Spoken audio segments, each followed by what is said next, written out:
All right, so today is a specialty shot lesson. So if there was one shot that you never practice in the driving range, that you see very often on the golf course and that I can help you with, what would that shot be? I think I'm thinking of like the Tiger Woods singer that people always talk about, like just being able, but for me it's more like I need to get out from under trees. I usually miss left or right with the Okay. driver, so just to get back on the fairway, Yeah, no. So you're talking more or less a punch shot. You know what I mean? A Right, shot right. that, if you're underneath a tree or you have to get under something to even give yourself a chance for a decent approach. Like you're looking for a low flighted shot that doesn't really leave off the ground, maybe 10 feet in the air max. Right. It's a great shot. I mean, like that's arguably one of the most important skills when learning to score, but also when you're going to hit errant shots all the time. Even from the best players, they're going to be in bad situations, but they know how to manage those situations much better than amateur golfers do.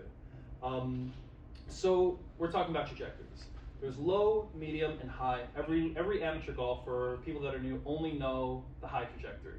But the better we can manage our trajectories between our setup and what we're trying to feel our swing, the better. Golf's about variety and about control. So one thing that's really important to understand about managing trajectory is what you're doing in your backswing and your downswing. So Tiger Woods actually has this great, way to think of how he manages trajectory. And I would want to take it a step further because he doesn't really mention the backswing as much. So he is a big believer, and as am I, that we control trajectory by the length of our follow through. So if we want to hit a shot that's low, we want to finish low. If we want to hit it a medium trajectory, we want to have it a little higher. And if we want the ball as high as possible, we would bring it above the head.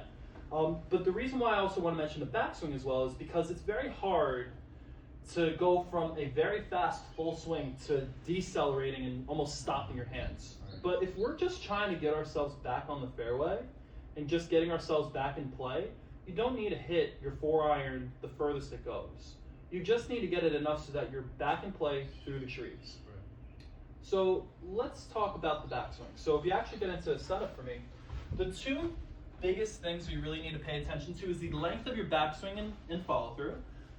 A couple of changes in setup, which we'll definitely talk a little more about. But if we actually take this club back, I wouldn't want you to go more than here. Okay. And if we actually go to a follow through, if you go really slowly, I would want you to stop right at your ribcage. So the more that we get used to getting a short backswing and a short follow through with the same aggression, not only will you be able to get yourself out of the trees, but you're going to give yourself considerable distance.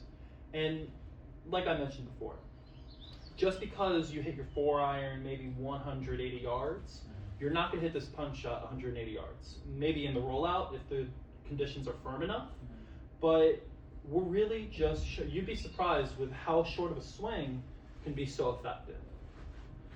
But yeah, okay, I think that should be good.